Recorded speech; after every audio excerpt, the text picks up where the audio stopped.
What'd you find there, Kat? It's from Bustle. It's 12 90s habits that slightly messed you up in adulthood. Oh, well, I've fallen victim to some of those things. For example, wearing jorts. Well, there's that, yeah. Yeah, Rob is a jort wearer. By the way, one time this year I've worn jorts. One day. Really? In 2016. Well, that's pretty good. So everyone can lay off me, although I'm not going anti-jorts. I'm still on the jorts. I'm still team jorts. Okay. But I'm wearing I got black kind of khaki shorts on today. There you go. Thank you. All right, let's start this list from Bustle. How about living entirely off of Lunchables and Dunkaroos?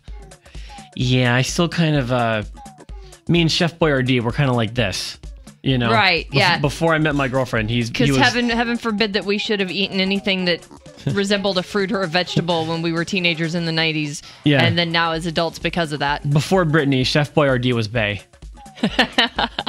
How about sniffing Mr. Sketch markers? Do you remember those? The scented markers?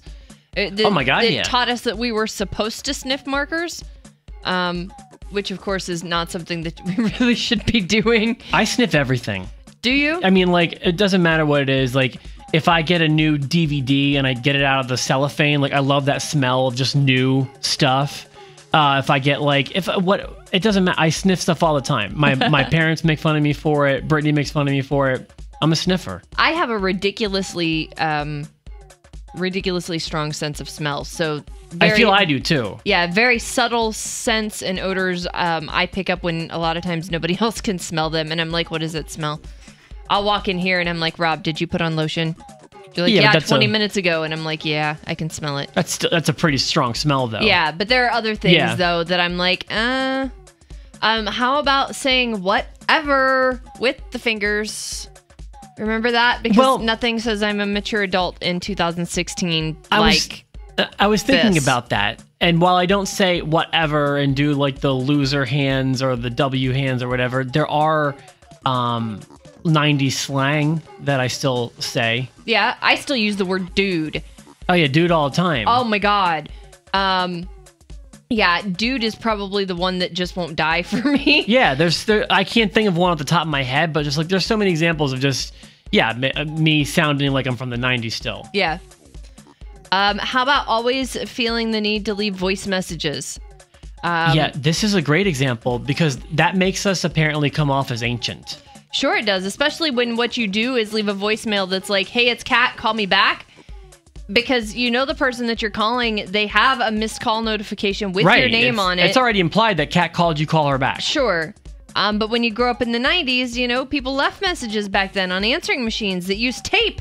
Tape, Rob. But I feel teeny tiny little tapes. Like in my head, while I might be wrong, I feel like it's nice or sincere to leave a voicemail. But it is, I think people look at it as kind of annoying. Like they hate having that little icon that says they have a voicemail on their phone. It's like a chore. To me, I leave a voicemail if it's important. Like if it's something that I called because I need to talk to you about something, I will probably leave you a voicemail that says, hey, it's Kat. Give me a call when you have a minute. I really need to talk to you about something. You know what I mean? I leave a voicemail most of the time to save my butt.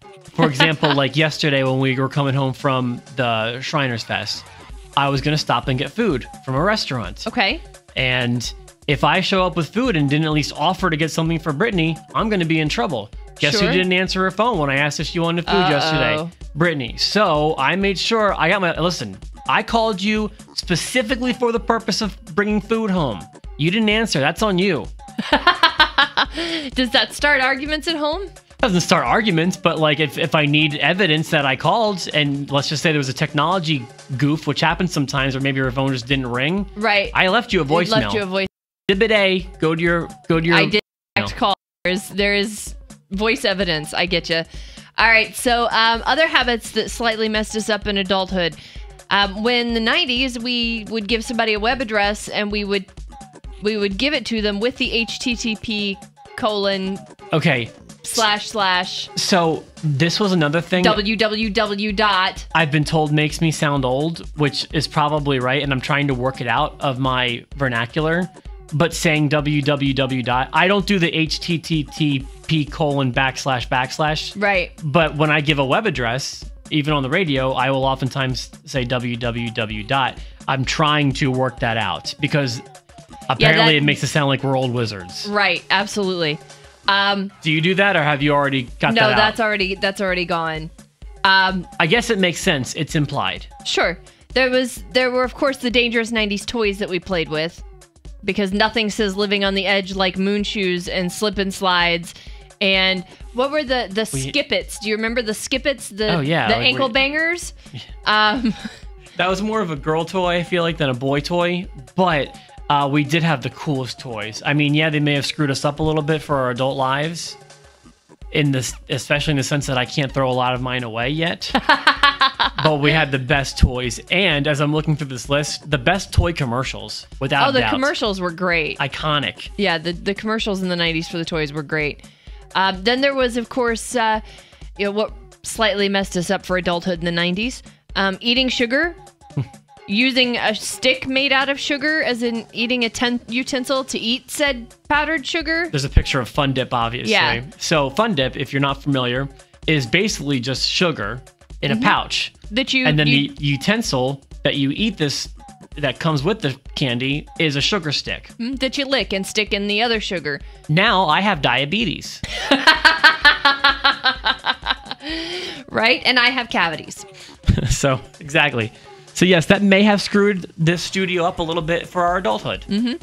How about saying you're psyched all the time, or other unavoidable 90s slang? I mean, I do use the term psyched too. I sure do. Yeah, that's one. And stoked.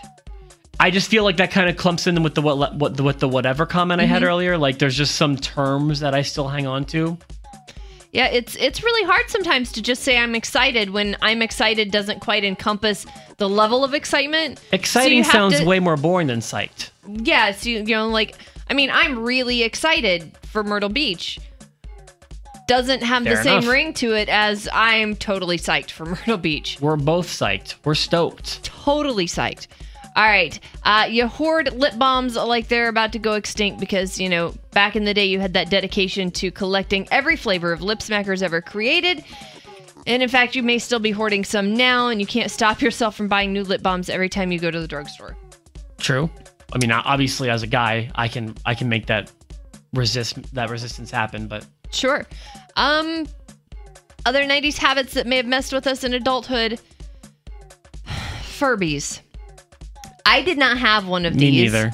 However, I remember them coming out in the 90s, and then I remember when they made a resurgence in the early 2000s because Elizabeth had one. I thought they were creepy. They are. I thought they were incredibly creepy. But they still haunt a lot of people's dreams now in adulthood. That's probably true, although I'm not one of them. How about watching bad TV just because it was on? Remember before the days of on-demand viewing, where you can watch whatever you want to exactly when you want to. So you just watch things only because you didn't want to be doing anything else. So you just turn the TV on and then you watched bad TV because it was what was on. Yes. Yeah. Yeah. That has definitely lingered into my adulthood. MTV. Remember there was the no fat, high carb diet, because in the 90s, the thought process was that carbs were healthy and fat was bad. So it was, eat all the pasta you want, but don't eat the butter or the red meat. Low and non-fat products were so popular that food companies actually started releasing them in droves.